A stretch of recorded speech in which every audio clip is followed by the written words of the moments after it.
अरे ये क्या ले आए? ये तुम्हारे लिए एक साड़ी लाया हूँ, मुझे बहुत पसंद आ गई थी इसीलिए ले आया। पर इसकी क्या जरूरत थी? मेरा मतलब है अभी तुम्हारा काम थोड़ा मंदा चल रहा है तो अभी मत लाते साड़ी। अरे कम ज्यादा तो जिंदगी में लगा ही रहता है, ये साड़ी मुझे बहुत अच्छी लगी इसीलिए तुम्हारे लिए ले आया। अरे साड़ी तो बहुत सुंदर है, मुझे बहुत पसंद आई। इसमें कुछ बच्चों के कपड़े भी खरीद के लाया हूँ। आप हाथ मुंह धो लीजिए, मैं आपके लिए चाय बना लाती हूँ। अच्छा वो मकान मालिक आया था आज किराया लेने। हाँ मकान मालिक का किराया दे दूंगा मैं, उसको बोल देना 5-7 दिन का टाइम दे दे मुझे। जी ठीक है, कह दूंगी। हेलो भैया, मैं गाँव से समीर बोल रहा हूँ। हाँ हाँ समीर बोल, कैसे याद किया? भैया मैं कल शहर आ रहा हूँ, वो क्या ना मुझे 2-3 जगह इंटरव्यू दे के आने हैं। हाँ हाँ तो तू आ जा। वो भैया माँ का भी बहुत मन कर रहा है आपसे मिलने का, मैं उन्हें भी साथ लेके आ रहा हूँ। पार्वती पार्वती, क्या बात है, बड़े खुश नजर आ रहे हैं। तुम्हें पता है कल समीर और माँ आ रही हैं गाँव से। अरे वाह, ये तो बहुत खुशी की बात है। मैं सोच रहा हूँ अब ये सब आ ही रहे तो खर्चा तो हो ही जाएगा ना, खर्चा करना भी पड़ेगा। तो मैं सोच रहा हूँ अपनी दुकान गिरवी रख के ना बैंक से लोन ले लेता हूँ। बैंक से लोन लेने पे पैसे की कोई दिक्कत नहीं होगी और सब खुश भी रहेंगे। क्या कहती हो? और समीर आ रहा है, माँ आ रही है, तो उनकी दोनों की जिम्मेदारी तुम्हारी। उन्हें किसी तरीके की तकलीफ नहीं होनी चाहिए इस घर में। दुकान गिरवी रख के बैंक से लोन लेना सही होगा? अगर हम किस्त नहीं चुका पाए तो? अरे किस्त क्यों नहीं चुका पाऊंगा, जरूर चुका दूंगा। अभी काम मंदा है, जब सही चलेगा काम तो सारी किस्त चुका दूंगा। क्या बातें हो रही है मेरे भैया और भाभी में? हिमानी तू आ अंदर आ, तू कैसे अचानक से? जिया जी भी आए हैं साथ में। आए तो है भैया, पर वो यहाँ नहीं आ पाएंगे क्योंकि उनकी 2-3 जगह मीटिंग है। तो मैंने सोचा चलो मैं ही चली जाती हूँ, भैया भाभी के यहाँ रात को रुक लूंगी। ये तो तूने बहुत अच्छा किया जो यहाँ आ गई। अच्छा पार्वती, आज सारा खाना ना हिमानी की पसंद का ही बनाना, कितना अच्छा लगेगा ना जब साथ में मिलके खाना खाएंगे। जी ठीक है, मैं बना लेती हूँ। तो हिमानी दीदी आप ही बता दीजिए आपको क्या खाना है, मैं वही बना लेती हूँ। अरे भाभी क्यों गर्मी में परेशान होना है? भैया आप बाहर से खाना मंगा लो ना, भाभी को भी थोड़ा आराम मिल जाएगा। और वैसे भी मैं रोज घर का खाना खा खा के ना ऊब गई हूँ। ठीक है, तेरा बाहर से खाने का मन है, तेरे को जो भी खाना है ना तू ऑर्डर कर दे। पर भैया मैं तो डेबिट कार्ड और क्रेडिट कार्ड साथ में नहीं लेके आई हूँ, इसलिए भैया खाने के पैसे तो आपको ही देने पड़ेंगे। तू भी ना हिमानी ऐसी बातें करती है। अरे पैसे तो मैं ही दूंगा, मैं अब तेरा बड़ा भाई हूँ, तो अब पैसे तुझसे थोड़ी दिलवाऊंगा। ठीक है भैया, फिर मैं खाना ऑर्डर कर देती हूँ। अच्छा पार्वती, तुम 1 कप चाय बना लो मेरे लिए, मैं अंदर थोड़ी देर आराम कर रहा हूँ। वैसे एक बात तो है भैया, आपका घर बहुत सुंदर है। ये तो किराए का घर है बहन, भगवान ने चाहा ना तो जल्दी अपना भी खरीद लेंगे। दीदी आप अपना मनपसंद खाना ऑर्डर कर लीजिए, मैं भी आई आपके भैया को चाय देके। लगता है भैया अच्छा खासा कमा रहे हैं, तभी बोल रहे हैं कि जल्दी अपना मकान खरीद लेंगे। चलो खैर अच्छी बात है। अब मैं तो खाना ऑर्डर कर लेती हूँ। अगर मैं भैया से दिनेश के बिजनेस के लिए पैसे मांगूंगी तो भैया मना थोड़ी करेंगे। सही समय देख के भैया से बात करूंगी इस बारे में। मुझे जल्दी से जल्दी अपनी दुकान गिरवी रख के लोन के लिए अप्लाई करना होगा, तभी पैसे आएंगे, क्योंकि घर में तो मेरे पास बस इतने ही पैसे पड़े हैं और इतने पैसों में तो खर्चा नहीं चल पाएगा, क्योंकि कल हिमानी भी जाएगी तो उसको विदा भी देनी पड़ेगी। अभी तो फिलहाल वो खाने का ऑर्डर कर रही है, उसके भी तो पैसे देने। अभी तो मुझे मेरे दोनों बच्चों की स्कूल की फीस भी भरनी है। बैंक से लोन लिए बिना तो बात बनेगी नहीं, बैंक से लोन लेना ही पड़ेगा मुझे। पता नहीं काम को क्या हो गया इस बार, बहुत ही मंदा चल रहा है मेरा काम। मैं सोच रही थी हिमानी दीदी इसी कमरे में सो जाएंगी और आज आप बाहर सोफे पे सो जाना। अरे क्या हुआ, आप कुछ परेशान से लग रहे हैं। नहीं, मैं बस यही सोच रहा हूँ कि पैसे तो बस इतने ही पड़े हैं मेरे पास घर में, और खर्चे बहुत हैं। इतने सारे खर्चे कैसे मैनेज होंगे? आप चिंता मत करो, सब मैनेज हो जाएगा। आप कहो तो मैं अपने बड़े भैया से मांग लूं पैसे। तुम तो लौट फिर के अपने मायके वालों पे आ जाती हो बस, और उनके सामने मेरी कितनी बेइज्जती हो जाएगी अगर मैं उनसे मदद मांगूंगा तो। बस कुछ कह दो तो तुम उदास हो जाती हो। चलो अब उदास मत हो, भगवान ने चाहा ना तो कल पैसों का इंतजाम हो जाएगा। ब्याज पे कुछ पैसे मांगे मैंने किसी से। भैया भाभी जी कहिए हिमानी दीदी। भाभी बाहर ना खाने का ऑर्डर आ गया है, आप पैसे देके जरा रिसीव कर लेना ऑर्डर। जी ठीक है दीदी। इतने सारे पैसे ये जरूर आपने मुझे देने के लिए निकाले होंगे भैया। हाँ तुझे चाहिए तू ले लेना, उसमें कौन सी बड़ी बात है। और ये भैया साड़ी, इतनी सुंदर साड़ी किसकी है? ये साड़ी आप मेरे लिए लाए ना भैया? लाया तो तेरी भाभी के लिए था, पर तुझे पसंद है तो तू रख ले। भाभी क्या हुआ, इतनी घबराई हुई क्यों है? ओ दीदी खाने का ऑर्डर, उसका बिल। हाँ हाँ तो भाभी भैया से पैसे लेके दे दो ना। पर दीदी 7,000 रुपए का खाना, यहाँ के सबसे बड़े होटल से खाना मंगाया भाभी मैंने, ये तो सस्ता ही आया है। अगर मैं 5 स्टार से मंगाती ना तो 10-15 हजार का बिल बनता, बल्कि ज्यादा का ही। और वैसे भी बिल तो मेरे भैया को देना है ना, तो आपको क्यों परेशानी हो रही है?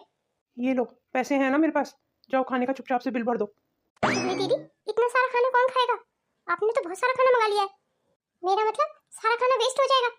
ओहो भाभी क्या हो गया फिर, कल कुत्तों को डाल देना ना। इतना महंगा खाना कुत्तों को डाल दे? अब आप ऐसे मुंह तो मत बनाइए भाभी, अगर पैसे देने हैं तो बताइए, नहीं तो मैं दे देती हूँ पेमेंट। मैं अभी दिनेश को फोन कर देती हूँ, वो अभी ट्रांसफर कर देंगे पेमेंट। ये तो कैसी बातें कर रही है हिमानी, अपने बड़े भाई की बेइज्जती कराएगी दामाजी के सामने। वो तो तेरी भाभी इसलिए बोल रही है कि इन दिनों में थोड़ा मेरा हाथ तंग चल रहा है। और तू चिंता मत कर, मैं खाने का बिल भर दूंगा। और तुम क्या कर रही हो यहाँ खड़े होके? जाओ खाने का बिल भर दो।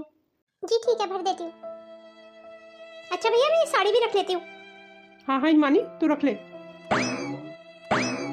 थैंक यू सो मच भैया, बहुत प्यारी साड़ी है। और हाँ भैया, कल जाते समय मुझे अच्छे खासे पैसे भी दे देना। अब मैं भाई के यहाँ से जाऊंगी तो मेरा कुछ रुतबा और औहदा होना चाहिए ना, तो मैं दिनेश के लिए और अपने ससुराल वालों के लिए कपड़े ले जाऊंगी। ठीक है, दे दूंगा। चल अब तू खाना खा ले और उसके बाद आराम कर। मैं बाहर सोफे पे ही सो जाऊंगा आज। जी ठीक है भैया। अब भैया का हाथ तंग चल रहा है तो उससे मुझे क्या मतलब है। वैसे भी मैं कौन सा इनके घर रोज रोज जा रही हूँ, और बहन बेटियों के लिए तो भाइयों को खर्च करना ही चाहिए। क्या भाभी? अरे देवर जी आ गए आप लोग, मैं कब से इंतजार कर रही थी आपका। हाँ भाभी, हम लोग आ गए। बस माँ की तबीयत बिगड़ गई थी थोड़ी रास्ते में, इसीलिए लेट हो गए। अब माँ को हॉस्पिटल में जल्दी से जल्दी दिखाना पड़ेगा। हाँ हाँ क्यों नहीं, अब तुम्हारे भैया आ जाएंगे तो भैया के साथ जाके माँ को दिखा लाना हॉस्पिटल में। अरे यहाँ तो हिमानी भी आई हुई है। जी माँ, मैं कल रात को आई थी, आज चली जाऊंगी। मैं जाने दूंगी तब जाएगी ना, ऐसे कैसे चली जाएगी। मैं दामाद जी को बोल दूंगी कि तुझे कुछ दिन के लिए यहीं पे छोड़ दें। जी ठीक है माँ, बोल देना। बहू ये सारा सामान उठा के अंदर रख दे, और गर्म पानी भी रख देना बाथरूम में, मैं नहा लूंगी ताकि थोड़ी थकान उतर जाए। जी ठीक है माँ जी, मैं भी रख देती हूँ। और बहू फटाफट खाना बना ले, मुझे बहुत तेज भूख लग रही है। हाँ भाभी, भूख तो मुझे भी लगी है बहुत तेज।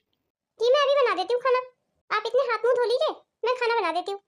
बहू पहले चाय पिला दे। जी ठीक है माँ जी, फिर मैं चाय बना लाती हूँ। ये प्रयाग नहीं दिखाई दे रहा, प्रयाग कहाँ है। माँ जी वो दुकान के काम से बाहर गए हैं, बस आते ही होंगे। आओ माँ अंदर आ जाओ, खूब सारी बातें करेंगे बैठ के। भाभी आप माँ का सामान रख दो अंदर।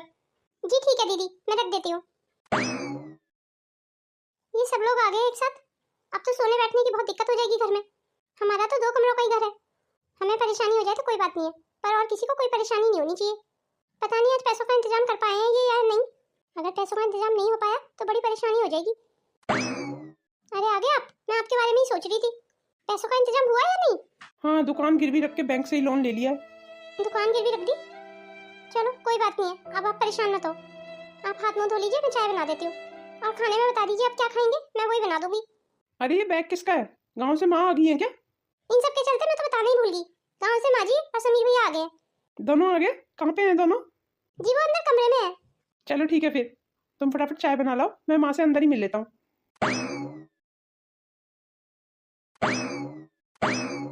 प्रयाग बेटा तू आ गया, मैं तेरा इंतजार कर रही थी। माँ, आपको देख के मुझे कितनी खुशी हो रही है, मैं आपको बता नहीं सकता। भैया माँ के साथ मैं भी आया हूँ, मुझे तो आप भूल ही गए। अरे पगले, तुझे कैसे भूल सकता हूँ। और बता कैसा है तू? सांस फूल रही है कितनी। माँ, आपकी तो तबीयत मुझे बहुत खराब लग रही है। अरे बेटा बुढ़ापे का शरीर है, बुढ़ापे के शरीर में तो 100 बीमारियां लगी रहती हैं। आजकल तो बैठे बैठे मेरी सांस फूल जाती है। भैया आप अच्छे डॉक्टर को दिखा दीजिए माँ को, इसीलिए तो गाँव से ही यहाँ लेके आया हूँ। माँ अपना गाँव में बिल्कुल ध्यान नहीं रखती हैं। और आपको पता है, पिछले 1 महीने से तो माँ का बुखार ही नहीं उतर रहा है। आप माँ को ना किसी अच्छे हॉस्पिटल में ही दिखाना भैया। ठीक है समीर, मैं आज ही डॉक्टर से अपॉइंटमेंट ले लेता हूँ, माँ को आज ही दिखा देंगे हम। भैया मैं भी चलूंगी आपके साथ हॉस्पिटल। जैसी तेरी मर्जी मानी। भैया मुझे माफ़ करना, मैं तो जा नहीं पाऊंगा आप लोगों के साथ, मेरे को तो आज इंटरव्यू देने जाना है। अरे हाँ हाँ, तुझे तो इंटरव्यू देने जाना है, मैं तो भूल ही गया था। तू जा जल्दी इंटरव्यू दे के आ। तू माँ की बिल्कुल टेंशन मत कर, माँ को मैं और हिमानी दिखा लाएंगे। और समीर बेटा अच्छे से इंटरव्यू देके आना। जी माँ, अपनी तरफ से पूरी कोशिश करूंगा। आप देख लेना माँ, ये नौकरी तो मुझे ही मिलेगी। अच्छा हिमानी, तू माँ को लेके नीचे आ जा, मैं फटाफट कैब बुक कर लेता हूँ। जी ठीक है भैया। ठीक है माँ, मैं भी चलता हूँ फिर। चलिए माँ, फिर हम भी चलते हैं हॉस्पिटल। हिमानी ये तो शहर का बड़ा हॉस्पिटल होगा, यहाँ तो बहुत पैसे खर्च हो जाएंगे। अरे माँ आप क्यों फिक्र कर रही हो, बड़े भैया सब संभाल लेंगे, तुम तो बस अपना अच्छा सा इलाज कराओ। चल तो फिर जल्दी चल। और वैसे भी जब बच्चे कमाने लगते हैं तो माँ बाप को फिक्र करने की थोड़ी जरूरत होती है। अब जल्दी चलिए माँ, भैया वेट कर रहे होंगे बाहर। भगवान का लाख लाख शुक्र है कि माँ को कोई बहुत बड़ी परेशानी नहीं निकली। बस 1-2 महीने दवाइयाँ चलेंगी, बाकी माँ बिल्कुल ठीक हो जाएंगी। हाँ भैया ये बात तो आप सही कह रहे हैं। भैया मुझे आपसे ना एक जरूरी बात करनी थी। हाँ हाँ बोलना हिमानी। वो भैया मुझे ना कुछ पैसों की जरूरत थी। वो भैया दिनेश का फोन आया था मेरे पास, उन्हें अपना बिजनेस खोलने के लिए कुछ पैसों की जरूरत है। कितने पैसों की जरूरत है? यही कोई 2-3 लाख रुपए। हाँ ठीक है, मैं दे दूंगा, तू बिल्कुल फिक्र मत कर। समीर क्या हुआ, तू इतना परेशान सा क्यों लग रहा है? भैया जिस कंपनी में मैंने इंटरव्यू दिया है ना, वो लोग 2 लाख रुपए मांग रहे हैं रिश्वत के, तभी मेरी नौकरी लगेगी उस कंपनी में। 2 लाख रुपए की रिश्वत? पर आपको पता है भैया, अगर मेरी नौकरी लग जाती है ना इस कंपनी में, तो 1 लाख तो शुरुआती ही मेरी तनख्वाह होगी। भैया 2 लाख रुपए दे दीजिए ना मुझे। पर समीर मुझे लगता है तेरे अंदर काबिलियत है, तू कहीं और ट्राई कर, 2 लाख रुपए देने की क्या जरूरत है? कि जिन कंपनियों में रिश्वत लेकर नौकरी दी जाती है ना, वो कंपनियां फ्रॉड होती हैं। वो कंपनी फ्रॉड नहीं है भैया, आजकल मार्केट में बहुत कंपटीशन है, इसलिए वो रिश्वत ले रहे हैं। भैया दे दीजिए ना 2 लाख रुपए, आप अपने भाई के लिए इतना भी नहीं कर सकते हैं? मैंने सुना है आपने अभी दुकान गिरवी रखी है भैया, उसमें से ही दे दीजिए ना। चल ठीक है, दे दूंगा, अब तो उदास मत हो। थैंक यू सो मच भैया। और हाँ, एक बात और समीर, कल तू ना माँ को गाँव छोड़ाना। वो क्या है ना, बाबूजी के 2-3 बार फ़ोन आ गया मेरे पास, बाबूजी अकेले हैं ना इसलिए। और रही बात माँ की दवाइयों की, तो वो हर महीने में भिजवाता रहूँगा। जी ठीक है भैया, मैं छोड़ आऊँगा। आपने तो खुद ही लोन लिया हुआ है बैंक से, उसके बाद भी पैसा आप पानी की तरह उड़ा रहे हैं। अब अपने छोटे बहन भाइयों की ज़रूरतों का ध्यान रखना भी तो मेरी जिम्मेदारी है ना। आपके तो खुद खर्चे के पैसे हैं, उसमें से आप सबको दे रहे हैं पैसे, हमारे पास तो कुछ नहीं बचेगा फिर। अभी हमारे घर के भी तो खर्चे बहुत सारे बचे हुए हैं, वो कैसे होंगे? सब हो जाएगा, तुम फिक्र मत करो। अगर नहीं हो पाया सब ठीक तो ये सब तुम्हारे बहन भाई तुम्हारी मदद करेंगे? ये कैसी बातें कर रही हो तुम? अब भला वो मदद क्यों नहीं करेंगे मेरी? और वैसे भी भगवान ना करे मुझे उनसे मदद लेने की जरूरत पड़े, मेरा काम अच्छा खासा चलने लगेगा। और एक बात मैं दावे से कहता हूँ, अगर कल को मुझे जरूरत पड़ी ना पैसों की, तो मेरे बहन भाई ही मेरी मदद करेंगे, कोई बाहर वाला थोड़ी आएगा।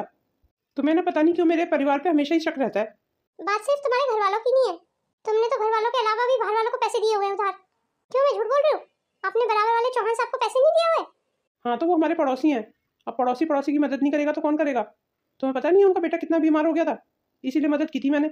पर अब तो चौहान साहब के बेटे को ठीक हुए काफी समय हो गया, पर उन्होंने तो आपके पैसे लौटाए नहीं।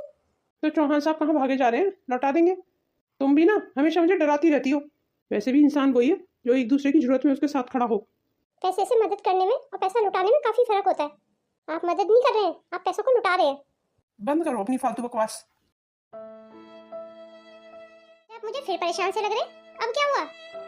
बैंक के लोन को लेकर परेशान हूँ, काम इतना मंदा चल रहा है, किस्त कैसे भरूं दुकान की। कोई बात नहीं, सब ठीक हो जाएगा। मुझे तो कुछ भी ठीक होता हुआ नजर नहीं आ रहा है। मैं बैंक का लोन कैसे चुकाऊं? अगर इंस्टॉलमेंट नहीं गई तो बैंक वाले दुकान सील कर देंगे। और काम इतना मंदा चल रहा है कि लोन कैसे चुकाऊं मैं बैंक का। पर बैंक वालों को तो अपने पैसों से मतलब होता है ना, वो ये थोड़ी देखेंगे कि मेरा काम मंदा चल रहा है। तुम्हें तो पता है जितना भी बैंक से लोन लिया था वो सारे के सारे पैसे घर में ही खर्च हो गए। समीर को दे दिए, हिमानी ने ले लिए, माँ की इलाज में खर्च हो गए। मुझे तो लग रहा था कि मैं लोन ले लूंगा बैंक से तो चुका दूंगा आराम से, पर अब काम ही नहीं चल रहा तो कैसे चुकाऊं? ये कैसी दुविधा में फंस गया हूँ मैं। मेरा तो सिर्फ दर्द से फटा जा रहा है। मैं तो ये कहती हूँ अब आप किसी से मदद ले लीजिए। मदद ले लूं? पर किससे? मेरे मायके वालों से मदद ले लीजिए। तुम तो लौट फिर के अपने मायके वालों पे आ जाती हो कि वहां मदद ले लूं मैं। तुम्हें पता है जिंदगी भर वो लोग मेरी हंसी उड़ाएंगे कि कैसा दामाद है ये जो ससुराल से मदद मांग रहा है। मैं तो आपको बस एडवाइस दे रही थी, आप इतना नाराज क्यों हो रहे हैं? मैंने सुना है अब तो समीर भैया भी अच्छा खासा कमा रहे हैं, आप समीर भैया से क्यों नहीं मदद लेते हो? और उधर जिया जी का बिजनेस भी सही चल रहा है। और नहीं है तो आप हिमानी दीदी को फोन करो कि वो इस बार की हमारी किस्त दे दें दुकान की। जब हमारे पास पैसे आ जाएंगे तो हम उनके लौटा देंगे। हाँ, क्या तो तुम ठीक रही हो। बस अब तो ये लोग मेरी मदद कर ही देंगे, मेरा काम चुटकियों में बन जाएगा। और उधर चौहान साहब के पास जाओ, उनसे भी लेके आओ अपने पैसे वापस। हाँ ठीक है, चौहान साहब के घर भी जाता हूँ, उनसे बोलता हूँ मेरे पैसे लौटा दें। अब आपके पास तो इतने सारे ऑप्शन बता दिए मैंने, आप बिल्कुल चिंता मत करो, कहीं ना कहीं से पैसे का इंतजाम हो जाएगा। आपने तो हमेशा सबकी मदद की है, अपने बहन भाइयों की मदद की है। आज जब आपको जरूरत है तो वो लोग पीछे थोड़ी हटेंगे। मुझे पूरा यकीन है आपके बहन भाई आपकी जरूर मदद करेंगे। चलो ठीक है, फिर पहले मैं चौहान साहब के घर होके आता हूँ, उनसे अपने पैसे वापस मांग के लाता हूँ। मुझे लगता है पहले आप समीर भैया से बात कर लीजिए एक बार। ठीक है, तो फिर समीर से बात कर लेता हूँ पहले। हेलो समीर, मैं बोल रहा हूँ। जी कहिए भैया, कैसे याद किया? समीर, मुझे कुछ पैसों की ज़रूरत थी, मुझे ना दुकान की इंस्टॉलमेंट भरनी है। तू तो जानता ही है ना, मैंने दुकान गिरवी रख दी थी। भैया मैं किसी मीटिंग में बैठा हूँ, आपको भी थोड़ी देर में फ़ोन करता हूँ। चल ठीक है, फिर मुझे थोड़ी देर बाद बता देना। क्या कहा समीर भैया ने? वो अभी मीटिंग में बैठा हुआ है, कह रहा भी थोड़ी देर में फ़ोन करेगा। तो फिर आप हिमानी दीदी को फोन कर लीजिए। मैं सोच रहा हूँ पहले चौहान साहब के यहाँ हो आता हूँ। क्या हुआ, कुछ परेशान से लग रहे हैं? क्या कहा चौहान साहब ने? चौहान साहब तो पैसे भूल गए, उन्हें तो याद ही नहीं है। पैसे भूल गए? पर कैसे? वो हमारे पैसे कैसे भूल सकते हैं? उन्हें तो लग रहा था कि मैंने ऐसी मदद की थी उनकी इतने सारे पैसों से, मैं मांगूंगा थोड़ी उनसे वो पैसे। ये तो बहुत गलत हो गया, अब अगर हम कुछ बोलेंगे तो लड़ाई हो जाएगी। आप एक काम करो, हिमानी दीदी से बात करो। हाँ, हिमानी से ही बात करता हूँ अब। हेलो हिमानी, मैं बोल रहा हूँ। जी भैया बोलिए। हिमानी, मुझे ना कुछ पैसों की ज़रूरत थी। तुझे तो पता ही है ना, मैंने लोन लिया था बैंक से, मुझे उसी की किस्त भरनी है, नहीं तो बैंक वाले मेरी दुकान बंद कर जाएंगे। ओह भैया, अगर आप अभी थोड़ी देर पहले बोलते तो मैं जरूर मदद कर देती आपकी। मैंने अभी सारे पैसे अपनी ननद को दे दिए, और अब तो मैं पैसों का इंतजाम कर भी नहीं पाऊंगी क्योंकि दिनेश का काम भी थोड़ा मंदा चल रहा है। पर तू तो उस दिन कह रही थी कि दिनेश जी का काम बहुत अच्छा चल रहा है। भैया बिजनेस का तो आपको पता ही है, कभी अच्छा चलता है कभी मंदा हो जाता है। अच्छा चल ठीक है, मैं रखता हूँ फ़ोन। इनडायरेक्ट वे में हिमानी ने तो मना कर दिया। चलो कोई बात नहीं है, आप समीर भैया से एक बार फिर बात करके देखो। ये लो, समीर तो खुद ही आ गया, जरूर पैसे लेके ही आया होगा। अपने भाई को परेशान देके भला ये रह सकता है? ला समीर, दे दे पैसे, मैं फटाफट बैंक की किस्त चुका जाता हूँ। माफ़ करना भैया, पैसे तो मैं नहीं लाया, और मैं यही बताने आया था आपको कि मेरे पास इस समय बिल्कुल पैसे नहीं है। पैसे नहीं लाया, पर तू तो अच्छा खासा कमा रहा है आजकल। मुझे तो बस 1.5 लाख रुपए की जरूरत है, वो भी मैं जल्दी लौटा दूंगा। भैया आप तो 1.5 लाख रुपए ऐसे बोल रहे हैं जैसे पेड़ पे लग रहे हैं। मेरे अपने भी तो खर्चे हो जाते हैं ना। अब 1.5 लाख रुपए छोटी मोटी रकम तो है नहीं। तूने बिल्कुल सही कहा समीर, 1.5 लाख रुपए कोई छोटी मोटी रकम थोड़ी है। माफ़ कर देना भैया, इस बार मैं आपकी मदद नहीं कर पाऊंगा। और वैसे भी भैया सुनिधि से शादी करने वाला हूँ मैं जल्दी। वैसे तो कोर्ट मैरिज कर रहा हूँ मैं, पर फिर भी ना चाहते हुए थोड़े बहुत पैसे तो खर्च हो ही जाते हैं शादी ब्याह में। अरे वाह, शादी कर रहा है? हाँ तू सही कह रहा है, शादी ब्याह में थोड़े बहुत पैसे तो खर्च हो ही जाते हैं। ठीक है भैया, फिर चलता हूँ। शादी में खर्च करने के लिए पैसे हैं, पर अपने भाई को देने के लिए पैसे नहीं है। मैंने तो हमेशा सबकी मदद की, पर आज मेरी मदद करने वाला कोई नहीं है। सबने नए नए बहाने तैयार कर लिए मुझे पैसे ना देने के। मैंने तो अपने बहन भाइयों की मदद करने के चक्कर में अपने बच्चों की खुशियों को भी नज़रअंदाज कर दिया। मैंने तो चिंटू को भी पैसे नहीं दिए, वो स्कूल की तरफ से पिकनिक जाना चाह रहा था, क्योंकि वो पैसे मुझे हिमानी को जो देने थे। मैंने सोचा चिंटू बाद में चला जाएगा पिकनिक, हिमानी अवधी बेटी थी, इसलिए उसको देना ज़्यादा जरूरी था। मेरे वही छोटे बहन भाई कब बड़े हो गए मुझे तो पता ही नहीं लगा। सब इतने स्वार्थी हो गए, किसी के पास भी मुझे देने के लिए 1.5 लाख रुपए भी नहीं है। चलिए छोड़िए, आप परेशान मत होइए। अब आप माँ से हेल्प मांगिए। अब माँ को फोन कीजिए गाँव में। तुम देख लेना, माँ बाबूजी आपकी जरूर मदद करेंगे। आखिर अब आप उनके बड़े बेटे जो ठहरे। हाँ क्या तो तुम सही रही हो। हाँ हमारी जमीन का जो पैसा आता है मैंने तो कभी कुछ नहीं मांगा माँ बाबूजी से। मेरे उन्हीं पैसों में से थोड़े से पैसे दे दें माँ मुझे। हाँ आप देख लेना, जरूर दे देंगी। आप देख लेना, माँ जी ही आपकी मदद करेंगी अब। ठीक है फिर मैं माँ को फोन कर लेता हूँ। हेलो माँ, मैं बोल रहा हूँ। कौन प्रयाग? हाँ बेटा बोल, कैसा है तू? माँ मुझे आपकी कुछ मदद की जरूरत थी। कैसी मदद चाहिए बेटा? माँ मुझे 1.5 लाख रुपए की जरूरत है। 1.5 लाख रुपए की तुझे क्यों जरूरत है? मुझे मेरी दुकान की किस्त भरनी है माँ, इसीलिए चाहिए। बेटा अभी तो 1.5 लाख रुपए नहीं दे पाऊंगी मैं तुझे। अब तुझे तो पता है ना समीर शादी कर रहा है। अब बहू आएगी तो उसके लिए थोड़े बहुत गहने तो खरीदने ही पड़ेंगे ना। और गहनों में कितने पैसे खर्च होते हैं। और फिर समीर की शादी में हिमानी भी आएगी, और हिमानी और दमाजी को खाली हाथ तो विदा करेंगे नहीं। उनके लिए भी कुछ सोने का सामान चाहिए ही। तो पैसे तो नहीं हो पाएंगे अभी बेटे। अभी 1.5 लाख क्या, मैं तो तुझे 10,000 रुपए भी नहीं दे पाऊंगी। जी ठीक है, मैं रखता हूँ फोन। घर में सबकी फिक्र है माँ को, पर मेरी नहीं है। इसका मतलब माँ जी ने भी मना कर दिया? चलो अब आप परेशान मत हो, भगवान कुछ और रास्ता निकाल देगा। परेशान कैसे ना हूँ, अगर इस एक हफ्ते में मैंने बैंक के पैसे नहीं भरे ना तो वो लोग मेरी दुकान बंद कर देंगे।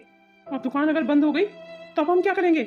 तब तो हम खाना भी नहीं खा पाएंगे, शायद रोटियों के लाले हो जाएंगे। इसी दिन से बचने के लिए मैं हमेशा आपको समझाती रहती थी कि पैसों को ऐसे मत लुटाओ, पर तुमने मेरी बात कभी नहीं मानी। अगर तुम्हारी बात मान लेता ना तो मुझे आज सबके सामने हाथ नहीं फैलाने पड़ते। आप कहाँ चल दिए?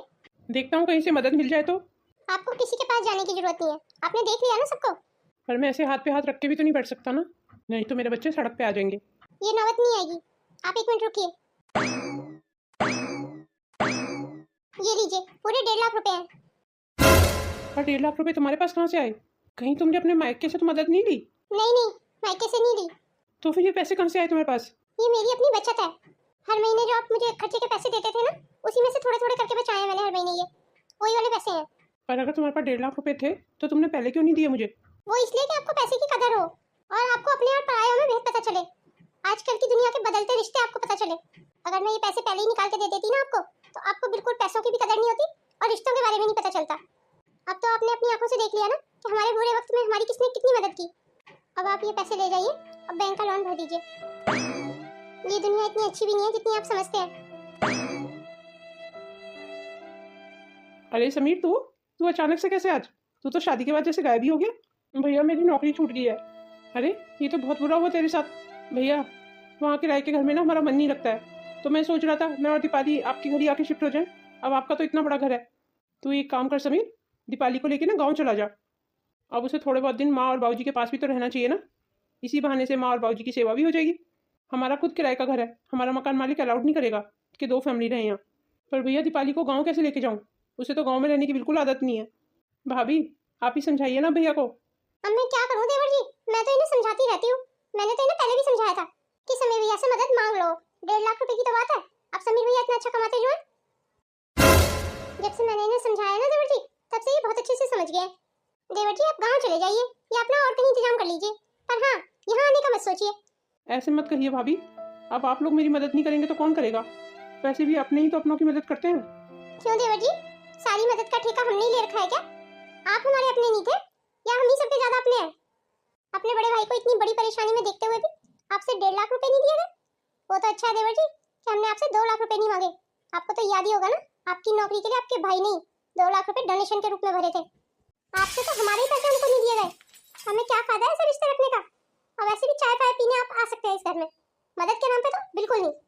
आप देवर जी अब जा सकते हैं, दरवाजा उस साइड है। हमें ऐसे रिश्ते रखने में कोई दिलचस्पी नहीं है जो समय के अनुसार बदल जाते हो। मुझे माफ करना, ये सब करते हुए मुझे अच्छा तो नहीं लगा, पर करना पड़ता है। और वैसे भी जिंदगी में ऐसे बेईमानी रिश्ते रखने का कोई फायदा नहीं है जो जरूरत पे हमारे काम ना आ सके। क्या सोच रहे हैं मेरे भैया भाभी यहाँ खड़े होके? अरे हिमानी दीदी आप आइए आइए। भाभी फटाफट चाय बना लाइए मेरे लिए। दीदी कुछ खाने को भी लाना है या आप खाना बाहर से ऑर्डर करेंगी? अरे भाभी गर्मी में क्यों परेशान होना है, आप बाहर से ही ऑर्डर कर लीजिए। ठीक है दीदी, आज मैं खुद ऑर्डर करके मंगाती हूँ आपके लिए खाना। 5 स्टार से ही मंगाना है ना दीदी खाना? आप बता दीजिए मुझे। पर दीदी एक परेशानी है, खाने का ऑर्डर का बिल ना आपको ही देना पड़ेगा क्योंकि हमारा डेबिट और क्रेडिट कार्ड चल नहीं रहा है। ये आप कैसी बातें कर रही हैं भाभी? अब खाने का बिल मैं क्यों भरने लगी? भैया आप भाभी को कुछ बोलते क्यों नहीं हो? पर पार्वती ने तो कुछ गलत नहीं बोला है। वैसे भी क्या फर्क पड़ता है हिमानी, बिल का पेमेंट तू करे या मैं करूँ, एक ही बात तो है। और हाँ, खाना तो पार्वती ही ऑर्डर करेगी। और पार्वती अच्छी जगह से ही खाना मंगाना, बिल्कुल मेरी बहन के स्टैंडर्ड का, समझ गई? और हाँ, खाना ना फालतू ही मंगाना, कम नहीं रहना चाहिए। अगर बच भी गया तो क्या फर्क पड़ता है, हम कल कुत्तों को डाल देंगे। ठीक है भैया, मैं हमेशा याद रखूंगी जो आप लोगों ने मेरे यहाँ पे अपमान किया है। मैं नहीं रुकूंगी अब इस घर में, जा रही हूँ मैं। दरवाजा उधर है दीदी, आप बिल्कुल जा सकती हैं यहाँ से, वो भी अभी के अभी। हमें भी ऐसे बेईमानी रिश्तों की कोई जरूरत नहीं है। क्यों दीदी, आज बहुत बुरा लग रहा है जब अपने ऊपर आई है तो। और यही तो आपने हमारे साथ किया था, और वो भी हमारे तंगी के दिनों में। सोचो हम पे क्या बीती होगी। आपकी जैसी बहनें होती है, इससे अच्छा तो ये होता है कि इनके कोई बहन ही ना होती। आप यहाँ से जा सकती हैं दीदी, और दोबारा कभी मत आना यहाँ। दीदी को ये सबक सिखाना बहुत जरूरी था। वो पार्वती में ये कह रहा था, गांव से ना बाबूजी का फोन आया था। गाँव में सब ठीक तो है? वो माँ की तबीयत को लेकर ही परेशान थे, माँ की तबीयत ठीक नहीं रहती है। तो आप माँ को यहाँ हमारे घर ले आइए और शहर के किसी अच्छे डॉक्टर को दिखा दीजिए। क्या सचमुच मैं माँ को यहाँ ला सकता हूँ? अब माँ बाप के बुढ़ापे में माँ की सेवा या बाप की सेवा बच्चे नहीं करेंगे तो और कौन करेगा? उन्हें सही मायने में अभी हमारी जरूरत है। वो भले ही अपना फर्ज भूल गए हों, पर हम तो अपना फर्ज नहीं भूल सकते ना। ठीक है, फिर मैं बाबूजी को फोन कर देता हूँ, बाबूजी माँ को यहाँ छोड़ जाएंगे। माँ अब आप बिल्कुल ठीक हैं, पर आप ऐसे उदास क्यों बैठी हुई हैं? और हाँ माँ, आपके तीनों बच्चे यहीं पे हैं। अब आप बताइए आप किसके साथ रहना चाहती हैं, किसके घर जाएंगी यहाँ से? मैंने अपना फर्ज पूरा किया माँ, और आगे भी करता रहूँगा। मैं तो ये कहता हूँ माँ, आप समीर के साथ चले जाइए। नहीं नहीं भैया, मैं माँ का खर्चा नहीं अफोर्ड कर सकता। मेरी तो खुद छोटी सी नौकरी है और मैं तो किराए के घर में रहता हूँ, मैं माँ को नहीं लेके जा सकता। तो एक काम कर हिमानी, तू ही ले जा माँ को अपने साथ। थोड़े दिन तेरे साथ रह लेंगी ना तो माँ का मन भी बहल जाएगा। ओहो भैया, सब क्या कहेंगे? ये दो बेटों के होते हुए माँ बेटी के घर पड़ी हुई है। बताइए आप ही, अच्छा लगेगा कोई? मैं तो अभी ले जाऊँ माँ को, पर मेरे साथ माँ जाएंगी नहीं क्योंकि उन्हें अच्छा ही नहीं लगेगा बेटी के घर रहते हुए। देख लिया ना माँ आपने, मुझे आपको यहाँ रखने में कोई दिक्कत नहीं है माँ, बल्कि ये तो मेरा सौभाग्य होगा कि मैं आपकी सेवा कर पाऊँ। पर आपकी आंखें खोलना भी जरूरी था माँ। देख लिया ना अपनी औलादों को, ये है आपकी औलाद है। मैंने इन दोनों बहन भाइयों के लिए क्या क्या नहीं किया माँ, पैसा पानी की तरह बहाया, और इस घर के लिए भी बहुत कुछ किया मैंने, पर मुझे क्या मिला? मेरे इन दोनों बहन भाइयों ने मुझे हमेशा पराया ही समझा। तुम दोनों मिलकर भी मेरे लिए 1.5 लाख रुपए का इंतजाम नहीं कर पाए? वो तो भला हो पार्वती का, तो उसने कुछ बचत कर रखी थी, नहीं तो हम तो सड़क पे होते माँ। ये मेरे दोनों बहन भाई वही हैं माँ, जिनको मैंने बच्चों की तरह पाला। पर पता नहीं माँ, ये कब बड़े हो गए, स्वार्थी हो गए, लालची हो गए। तो क्या सारे फर्ज मेरे ही हैं माँ, और किसी का कोई फर्ज नहीं है? सबको मैं परेशानियों से निकालूं, पर अगर मुझ पे परेशानी का वक्त आए तो मुझे निकालने वाला कोई ना हो। ये मेरे सारे रिश्ते कैसे बदल गए माँ? आखिर हमारी परवरिश में कहाँ इतनी कमी रह गई कि तुम दोनों बदल गए? तूने बिल्कुल ठीक कहा प्रिया, पैसे देने के नाम पे मैं बहुत स्वार्थी हो गई थी। इसलिए मैं तुम दोनों के हाथ जोड़ता हूँ, निकल जाइए इस घर से और दोबारा कभी वापस मत आना। भैया हमें माफ कर दीजिए, हमसे वाकई बहुत बड़ी गलती हो गई। हिमानी बिल्कुल सही कह रही है भैया, हमें माफ़ कर दीजिए। माफ़ कर दूँ तुम दोनों को? कभी नहीं, कम से कम इस जन्म में तो बिल्कुल माफ़ नहीं करूँगा। मुझे भी माफ़ कर दीजिए, आज के बाद ऐसी गलती कभी नहीं होगी। मैं भला तुम्हें माफ करने वाली कौन होती हूँ? जिस दिन प्रयाग तुम्हें माफ कर देगा उस दिन समझो मैंने भी तुम दोनों को माफ कर दिया। मुझे नहीं लगता कि प्रयाग अभी तुम दोनों को माफ करेगा, अभी वो बहुत गुस्से में है। पर तुम दोनों अपना प्रायश्चित करते रहो। शायद आप दोनों ने सुना नहीं, आप दोनों जा सकते हैं यहाँ से।